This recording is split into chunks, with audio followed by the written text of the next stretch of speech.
מרכבתו ויעל לקראת ישראל אביו גושנה וירא אליו ויפול סברה ויבקע שדהו סברות. Alors là, on nous parle de la rencontre de Yosef avec Yaakov, 22 ans qu'ils ne sont pas vus. Yaakov, il n'en peut plus de voir Yosef, il sait maintenant qu'il est vivant, donc il n'en peut plus de le rencontrer. Et là, on vient nous dire comme ça, Rashi s'arrête sur le texte, et le texte il dit Vayera Elav, Vayera Elav. Vayera Elav, il dit Yosef Nira Elaviv, Nira Elaviv. Alors, c'est quoi la nuance que Rashi relève ici? Vayera Elav, s'il n'y avait pas eu Rashi, moi j'aurais dit, il s'est montré à son père, quoi. Son père l'a vu. Rashi, non, il est médaillé vers Lachon, il dit non, le Lachon, c'est pas un Lachon classique que son père l'a vu. C'est Vayera Elav, c'est-à-dire qu'il se soucie que son père le voie, et pas que lui voie son père. Alors là, il va falloir comprendre de quoi on parle. C'est quoi le FDL? Alors forcément, quand ils se rencontrent tous les deux, ils se voient tous les deux. Ouais. Il n'y a pas un massav qu'un il me voit et l'autre il ne me voit pas. Sinon, on joue à cache-cache. C'est quoi le Inyan? Le Inyan, en vérité, c'est que Yosef sait que son père, maintenant, a un désir profond de voir son fils. Comme lui, Yosef, il a un désir profond de voir son père. Maintenant, Yosef nous apprend un ridouche ici, que nous, on n'aurait jamais imaginé dans notre crâne, dans le petit crâne. Que si jamais maintenant, Kaviachol, en même temps que Yaakov exprime son désir, c'est-à-dire fait une péoula qui va satisfaire et assouvir ce désir profond qu'il a de voir son fils. Ouais. Et en même temps, exprimer de mon côté à moi de ce désir profond, eh bien, je vais entacher, le plaisir de Yaakov. Je vais gêner Yaakov. Extraordinaire. Il faut comprendre ce que ça veut dire, ça. C'est-à-dire que, tu te rends compte un peu, ça veut dire que quand tu veux réjouir quelqu'un, par exemple c'est son anniversaire, ou tu veux lui faire un cadeau, ou bien tu veux enjoyer quelqu'un, toutes les situations qu'on a dans la vie, ouais, combien de pourcentage il y aura qui pourront, maman, t'assurer que tu as donné maintenant à 100% du nahat à la personne en face de toi, c'est quand toi tu es à 0%. C'est-à-dire chaque pourcentage de ce que tu prendras comme plaisir à travers ce matzav où tu es en train de faire la plaisir à l'autre. Ouais. Chaque pourcentage de ce que tu prends, ouais, et même tu prends sur le rejbon de l'autre. Je prends 10%, il a pris 90%. Je prends 20%, il a pris 80%. C'est beaucoup, c'est bien. Je ne suis pas en train de dire que c'est pas bien. Mais tu as diminué. Alors je ne te dis pas si tu prends 50, c'est 50, tu l'as mis à 50. Yosef veut que son père soit à 100. Pour qu'il soit à 100, qu'est-ce qu'il fait? Il fait bitul asmi. Vayera elav. C'est-à-dire qu'il laisse son père le voir et il n'investit, c'est-à-dire il se lâche pas. Il se lâche pas kaviachol dans le désir que lui il a de voir son père. Comme ça se passe normalement, on s'enlace, on s'embrasse, chacun est en train de vouloir, consommer le plaisir que j'ai ici devant moi. Mais lui, Yosef, il dit non. Il y a un consommateur ici, c'est Yaakov. Moi, je suis le produit consumé. Donc, je me laisse consommer par Yaakov. Et Yaakov, je veux qu'il prenne son plaisir à me voir. Extraordinaire. C'est quoi le yesod que la paracha nous apprend ici? On appelle ça, Rabotai, dans les midot, ouais, netila le'atzmo. Prendre pour soi. L'homme a, comme caractère dans le teva, de vouloir prendre sur lui. Prendre pour soi. Et d'ailleurs, c'est ce qu'on exprime à chaque fois. Hein. Je kiffe pas. Ça me fait kiffer. Ça me fait pas kiffer. Là, je kiffe pas. Et c'est le point de repère qu'on a dans la vie. Dans la vie, une chose nous plaît du moment où elle nous fait kiffer. Elle nous fait pas kiffer, elle nous plaît plus. Et pas seulement elle nous plaît plus, on va l'invalider. On va la disqualifier. Pourquoi? Parce qu'elle ne nous fait pas kiffer. Alors le point qui ne me fait pas kiffer va être que je vais maintenant invalider la chose. Alors non, c'est pas parce que tu ne kiffes pas qu'il faut que la chose elle n'est pas bonne. Elle peut être bonne, elle ne te fait pas kiffer, d'accord, mais elle est bonne en soi. Tu dis, ouais, mais comment on fait? Comment on fait lorsqu'on ne kiffe pas pour trouver du bien dans la chose? Comment on peut trouver du bien dans une chose si on ne kiffe pas? Surtout que c'est le point de repère qu'on a dans la vie. Dans la vie, le point de repère qu'on a pour dire maintenant qu'une chose, elle est bonne pour moi, c'est parce qu'elle me fait kiffer. Habibi, un joint aussi, il fait kiffer. Ça ne veut pas dire que c'est bien pour toi. Tu comprends? Une prostitution, elle fait kiffer. Ça ne veut pas dire que c'est bien pour toi. Donc tu ne peux pas dire maintenant que tout ce qui fait kiffer, forcément, est bien pour moi. Non, tu es obligé de dire qu'il y a d'autres éléments. D'autres éléments où tu aimerais, Nachinami, réunir les deux choses en même temps. C'est à quoi? C'est-à-dire l'utile et l'agréable. On veut avoir tout, l'utile et l'agréable. Mais tu dois avoir comme point de repère avant tout l'utile. Maintenant, la question est de savoir comment on fait quand on a compris l'utile, mais qu'on ne trouve pas l'agréable. Comment on fait? J'ai compris l'utile dans le Limoud Torah, mais je ne trouve pas l'agréable. Je ne kiffe pas mon Limoud. J'ai compris l'utile dans la prière, mais je ne kiffe pas ma tfila. J'ai compris l'utile dans les brachot, mais je ne kiffe pas mes brachot.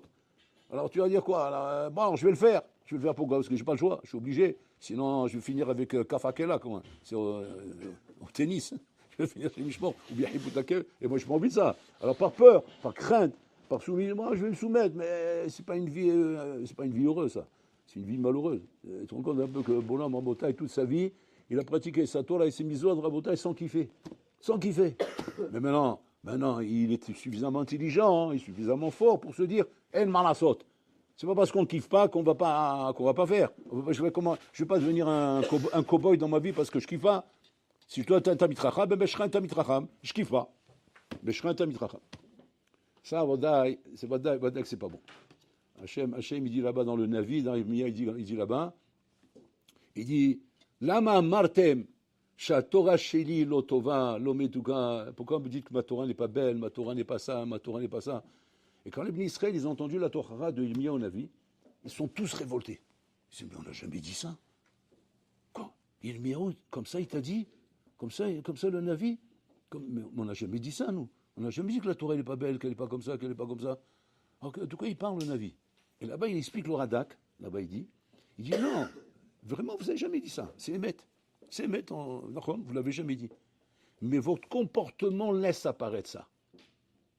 Quand je vois un Bachour Yeshiva étudier, et moi, Dagui, je suis un visiteur, voilà, comme l'autre ami là. Ouais.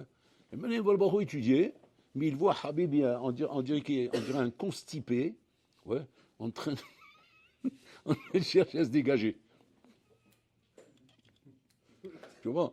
Alors, quand tu le vois comme ça, que tu dis, bon, il fait du hamal, c'est bien, moi je fais du hamal, bon, c'est bien. Alors j'ai dit, tu as envie? Ah non, pas du tout, pas du tout. Quoi, mais c'est bien, c'est du hamal, il est en train de se tuer celui-là, il est en train de se tuer, tu te rends, il se tape, ah baby, il se tape. Non, ça te donne pas envie? Ah non, pas du tout. Je vois qu'il se tape, il a la tête de se taper, ça c'est clair. Mais moi, je n'ai pas envie d'être comme ça. Le Navi appelle ça, pourquoi vous dites que ma Torah n'est pas kiffante? J'ai pas dit ça. Ouais, mais quand tu laisses apparaître ça, ça veut dire que tu l'as dit. Ça fait peur à Botaï. Ça veut dire que quoi? Ça veut dire que tu as l'obligation, ouais, même si au fond de toi, a priori, tu n'as pas encore compris le kiff qu'il y a dans le limou, le kiff qu'il y a dans l'étude, le kiff qu'il y a dans la tfila, le kiff qu'il y a dans les brachot, le kiff dans toute la voie d'Hachem. Tu dois te débrouiller, une achinambi pour que ce soit kiffant, c'est-à-dire que ce soit exprimé par toi comme quelque chose de kiffant. Comment on fait ça?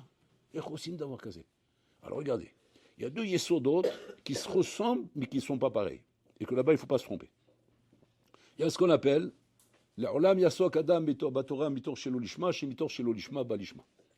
Ça, c'est un principe qu'on connaît. C'est quoi? Les Chami, il nous dit, fais les choses l'olishma, mitor shelo lishma balishma. C'est-à-dire quoi? Qu'est-ce qu'ils ont besoin de dire, Khamim? Khamim dit, n'essaye pas de passer par le chemin dur. Passe par le chemin facile. C'est quoi le chemin facile? L'olishma. Pourquoi il s'appelle facile le chemin l'olishma? Parce qu'il est plus proche de toi. C'est plus proche de ce que tu aspires. Moi, je veux un Tamid Chacham parce qu'on va me faire du kavod. Et ça me parle.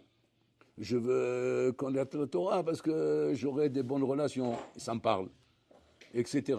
J'aime Shabbat parce que Shabbat, il y a un bon repas. Ça me parle.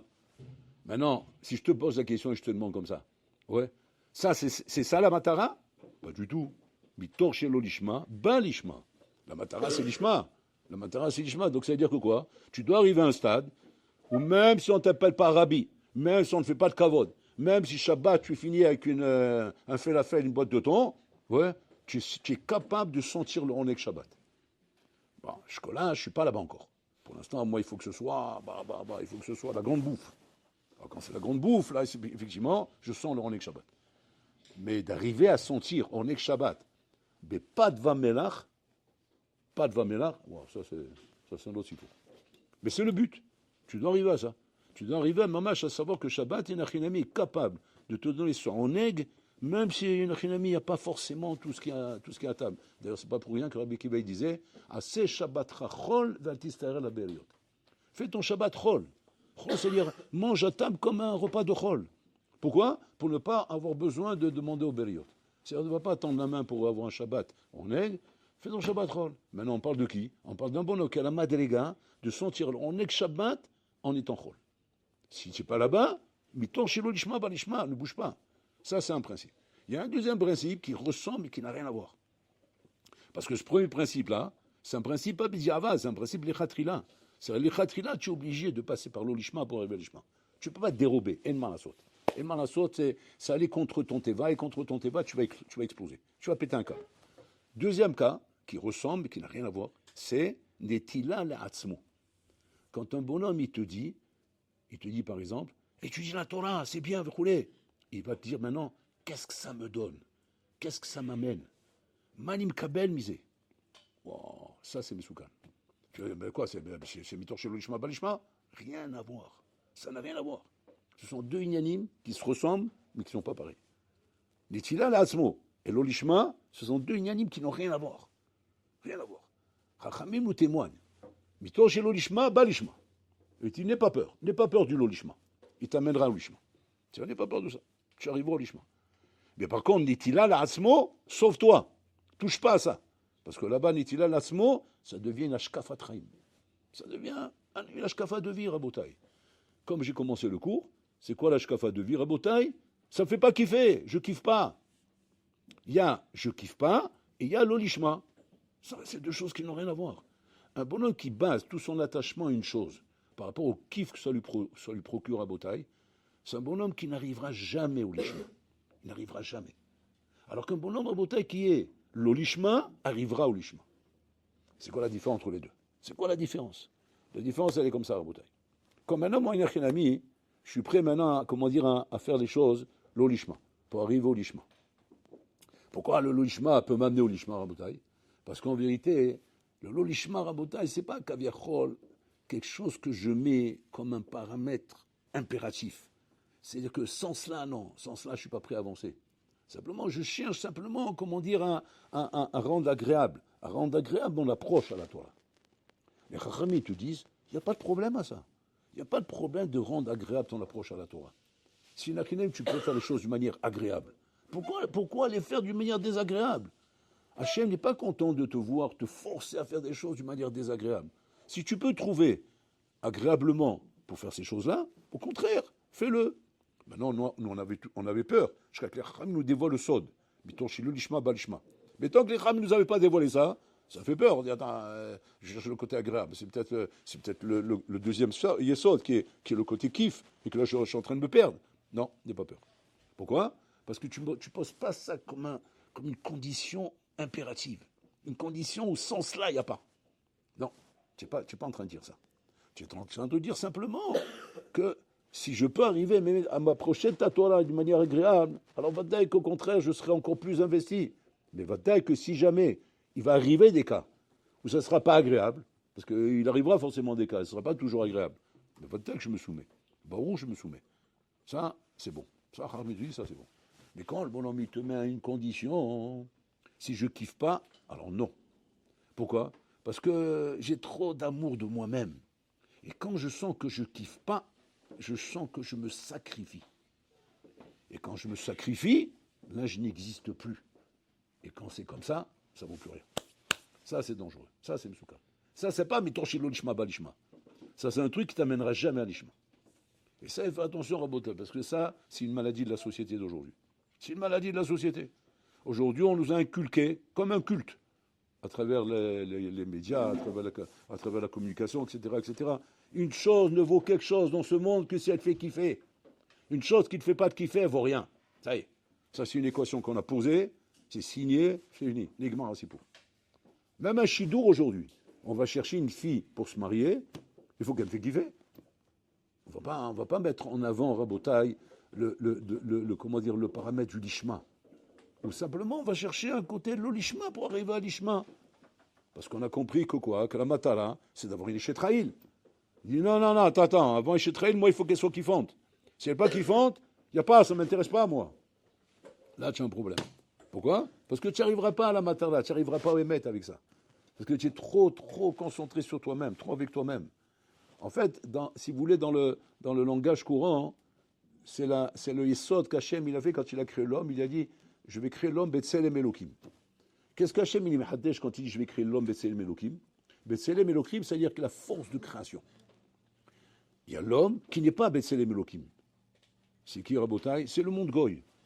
Et c'est quoi la différence entre un homme qui est Betselem Elokim et un homme qui n'est pas Betselem Elokim? Un homme qui est Betselem Elokim, il est créateur. Un homme qui n'est pas Betselem Elokim, il est consommateur. Comment? C'est qu'on a à sur le terrain. Sur le terrain, c'est énorme, sur le terrain. Sur le terrain, c'est énorme, Rabotai. Un homme qui est consommateur sur le terrain, Rabotai, il est constamment en train d'évaluer la valeur de la chose par rapport à la consommation. Quand je consomme, c'est bon, ou c'est pas bon? C'est pas bon, alors ça vaut rien. Quand je suis créateur, je vais, moi, te créer dans la chose l'intérêt qu'il y a et le bon côté qu'il y a. C'est-à-dire, elle n'a pas d'apparence quelque chose qui est attirant, moi je vais rendre attirant. La tefila n'a pas d'apparence quelque chose d'attirant. La tefila, c'est pas un match de tennis. C'est pas comment dire un sport. Je kiffe parce que je suis en train de faire un sport. Non, je suis en train de prier. Et en plus, c'est redondant, c'est toujours la même tefila. Qu'est-ce qu'il va falloir que je fasse fonctionner chez moi? Le côté créateur. Si tu es consommateur quand tu viens faire ta tefila, tu n'aimeras jamais la tefila. Parce qu'il n'y a rien à consommer. Il n'y a rien à consommer. Sauf si c'est quand tu as besoin de quelque chose, parce que là, en ce moment, tu es en galère. Alors, tu as besoin de demander à Koshbourou. Et encore, tu en as marre, parce que ça fait 10 fois que tu répètes, il n'y a pas moi qui répond. Donc, c'est encore plus décevant. Mais le vrai essor, c'est quoi? Être créateur. Donc, ça veut dire que moi, je dois être constamment devant chaque chose. Pas en attente de voir qu'est-ce que la chose m'apporte, qu'est-ce que ça me fait kiffer pour aimer cette chose-là. Pourquoi j'aime Shabbat? Parce que j'ai réussi à développer chez moi la force de création dans Shabbat. Pourquoi j'aime le limoud? J'ai réussi à développer chez moi la force de création dans le limoud. C'est-à-dire qu'en vérité, je crée dans la chose. Je crée ce qu'il faut pour arriver à une achinami à me plaire. Mais pas j'attends que la chose à Botaï arrive à me plaire. La chose soit kiffante, comme un consommateur. Je m'assois au restaurant, ouais, c'est pas bon, hein. Comment c'est pas bon? Eh ben, c'est pas bon. Voilà, je consomme, c'est pas bon. C'est pas bon ce restaurant, il est pas bon. Il y a le bonhomme qui va manger maintenant pas de vamelar, il va dire c'est excellent. Tu vas dire mais comment c'est excellent? Mais comment ça peut être excellent? C'est du pas de vamelar. Si tu es un consommateur, tu vois que du pas de vamelar. Si tu es un créateur, qu'est-ce que tu vois ici? Tu vois ici la source de vie et pas la matière de consommation. Tu vois la source de vie? Ça raccorde, je suis en train de rentrer dans mon corps quelque chose qui va me donner la vie. Et quelque chose qui va me donner la vie, c'est Aïkar. C'est Aïkar, puis je lui dis. Donc une achinami, ça peut être un verre d'eau, ça peut être un bout de pain, c'est pas forcément un croissant, c'est pas forcément un pain au chocolat, ça peut être un bout de pain, mais ça me donne la vie, donc ça remplit la matara. Et quand moi, maintenant, je sais développer ça dans ma tête, c'est-à-dire je suis arrivé au stade d'être créateur. Alors ça y est, je suis bon là. Maintenant, le monde, il peut que me profiter, le monde. Il peut être qu'en train de me sourire. Sinon, le monde, il n'arrête pas de me tourner le dos. Pourquoi on dit celui qui court derrière le kavod se sauve de lui. Mais quand la bolar la kavod, a kavod rodef achalav. Il demande à Hatam Sofer, bishlama kol a rodef achalav kavod, a kavod borah mimenu. Mais je comprends. Il est rodef achalav kavod, le kavod il se sauve de lui. Ouais. Mais pourquoi il se sauve de lui? C'est le contraire. Regardez le faux chat qu'il y a dans la phrase. Je cours derrière une chose. Ben, c'est comme ça que je l'atteins. Je me sauve de la chose. Ben, c'est comme ça que je m'éloigne. Il dit, qu'est-ce que me dit la Mishnah? Tu cours derrière la chose, tu t'éloignes. Tu te sauves de la chose, elle te rattrape. Il y a deux questions ici. Mais c'est le contraire de la logique, premièrement. Et deuxième chose, le contraire, si je me sauve du kavod, c'est que j'en veux pas. Si j'en veux pas, l'amour rodef achalai. Ça, c'est la deuxième question. Le Hatam Sofer, il répond comme ça. Il répond que les questions qu'on a ici, c'est pourquoi? Parce qu'on n'a pas la vraie définition du kavod. Dans le kavod, Medoumé, comme on voit d'or imaginaire, alors qu'il a mis, c'est ça qui fait les questions dans la Mishnah. Mais si maintenant tu comprends c'est quoi le kavod émiti, wow, alors à ce moment-là, tu vas comprendre la Mishnah. Alors venez, on va chercher la définition émiti du kavod. Ouais. Où c'est marqué cette définition? Dans la Mishnah. Qu'est-ce qu'il dit la Mishnah? Ezou mechubad, amechabed taberiot. Oh, ça y est, j'ai trouvé la définition exacte du kavod. Ezou mechubad, quel est l'homme qui est digne de kavod? Celui qui mechabed les autres. Il a fait. Maintenant, on va relire la Mishnah. Kol harodef mina kavod, tout celui qui se sauve du kavod, ouais, c'est-à-dire quoi il se sauve du kavod? C'est-à-dire que lui veut donner le kavod aux autres. Il ne cherche pas à ce qu'on lui donne du kavod à lui. Il veut donner le kavod aux autres. Ouais. Quand la rodef mi la kavod boreach haram. Rodef haram. C'est quoi rodef haram? Ezu mechubad amechat aberiot. C'est-à-dire qu'il n'est pas dépendant du kavod que les gens lui font. Il est mechubad lui-même. C'est ça le kavod rodef haram. Pas mis ça le kavod que les gens lui font. Parce qu'au contraire, il se sauve. Donc personne ne lui fait du kavod. Il arrive toujours à se sauver. Mais il est mechubad dans lui-même. Pourquoi? Parce qu'il a compris le vrai kavod. Mais par contre, à Rodef, Hara Kavod, celui qui court derrière le Kavod, Rabotai, c'est-à-dire que quoi? Qu'il a compris que le Kavod, il faut l'atteindre pour se l'accaparer. À Kavod Boreach Mimcha. On parle le vrai Kavod Boreach Mimcha. Le faux Kavod, dès que tu vas l'atteindre, tu auras une Mercedes, tu auras une villa, tu auras 3 étages, tu auras un triplex, tu auras une montre en or, une Rolex, tu auras tout ça. Mais Habibi, c'est pas du Kavod, ça. C'est pas du Kavod, tout ça. C'est du dimion, c'est du Kavod Medoumé. Le vrai Kavod, c'est lequel? C'est celui où tu es mechouba toi-même. Donc là, on comprend que quoi? Que pour être mechouba, qu'est-ce qu'il faut? Il faut être créateur, il ne faut pas être consommateur en bouteille. Donc c'est-à-dire que tous les sortes que nous apprend Yosef ici, c'est quoi? C'est que Yosef, il a compris qu'on n'est pas dans ce monde pour consommer. Ça, c'est le monde goy qui t'apprend ça, surtout aujourd'hui dans les réseaux sociaux, etc. On te pousse à la consommation. Voilà une nouvelle voiture, et voilà un nouveau truc, et voilà un nouveau soir, et la nouvelle télé, et une nouvelle basket, et le nouveau t-shirt, et le nouveau truc, et une nouvelle ça, et le... Tu sais ce qui se passe quand c'est comme ça? Et Shlomani Rosemataim. C'est-à-dire, il n'arrête pas d'agrandir le hasser. Le manque. Pourquoi? Parce que tu ne seras jamais satisfait. Tu es dans une course infernale, derrière quelque chose, Birlal, qui n'assouvit pas ton être. Qu'est-ce qui assouvit ton être? Ton côté créateur. À l'image d'Akadosh Baruch Hu, Betselem Elokim. Moi, je vais trouver, en vérité, dans le nul, je vais trouver la valeur. Dans le nul. Pas que la valeur, c'est elle qui va commencer à me dire que cette chose vaut quelque chose. Non, c'est moi qui va décider qu'est-ce qui vaut quelque chose. Alors quand j'ai décidé qu'une fila, c'est la chose la plus importante, c'est fini. La fila va devenir la chose la plus importante pour moi. Quand je vais décider qu'une bracha, c'est la chose la plus importante, c'est fini, la bracha est plus importante pour moi. Donc c'est-à-dire qu'à Kol Taloui Bechin, ce que Yosef nous apprend ici. Yosef vient nous apprendre à Botaï que pour pouvoir arriver à Botaï, à se construire une vraie Avodat Hashem, à Botaï, ça dépend de ça. Ça dépend de combien tu es créateur, combien tu n'es pas consommateur, combien tu crées à l'image d'Hachem et combien tu sais mettre en valeur les choses. C'est quoi la Avodat Hashem.